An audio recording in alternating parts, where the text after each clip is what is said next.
All right, we're back. And with an understanding of expected utility, what we're going to do now is we're going to talk about loss aversion, okay?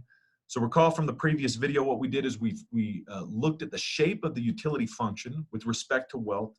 And if we found that the utility function was concave, then the individual is said to have risk aversion or exhibit risk aversion. If the utility function is convex, that is, if the first derivative is positive and the second derivative is also positive, the individual is said to be a risk seeker. All right. Well, let me introduce a concept here that I think is super important and will affect maybe how we go about investing. All right. Let's talk about loss aversion. Now, loss aversion is pretty interesting. All right. I'm going to make a second video talking about why loss aversion is so interesting and how it might affect finance here in just a second. But let me introduce the concept of loss aversion by asking you to consider two options. All right.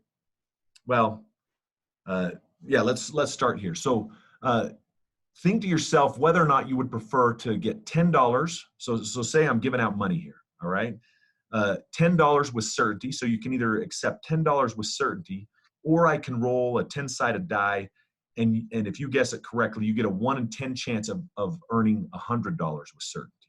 I'm sorry, without certainty. You're taking the gamble. You understand? So you either can get $10 with certainty, or you have a 1 in 10 chance of $100 with certainty.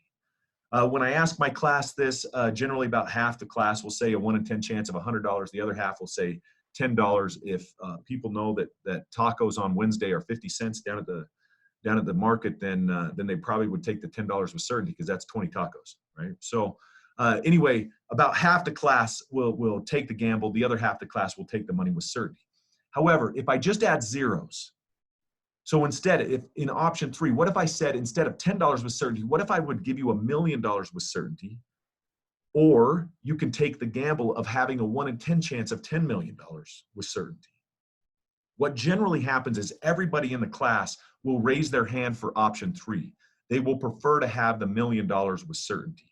That means that out here in the extreme wealth domain, right, individuals are risk averse. They won't take the gamble. Does that make sense? So sometimes the level of risk aversion depends on whether or not we're talking about gains and losses. Now let me change this idea and talk about losing money instead of gaining money. So option 5, and think to yourself whether or not you would prefer to take the certainty equivalent or take the gamble. Would you prefer to lose $10 with certainty, or would you prefer to lose or have a 1 in 10 chance of losing $100? And again, when I ask my class there, if we were holding class and we were asking the class, I would guess that about half of you would take the loss of $10 with certainty. The other half would take the 1 in 10 chance of losing $100. However, when I add the zeros to it, so when I look at the extreme, I'm looking over here, really over here by the origin. In fact, I'm looking at negative numbers here. If I look at the extreme loss domain and say, would you rather lose $1 million with certainty, or would you rather have a 1 in 10 chance of losing $10 million? Nearly almost everyone takes the gamble in this case. That is, they prefer the gamble in the loss domain, but they prefer the certainty equivalent in the gains domain. That is, the utility function is neither concave nor convex, right? What happens is the utility function looks something like this. It's convex in the loss domain and concave in the gain domain.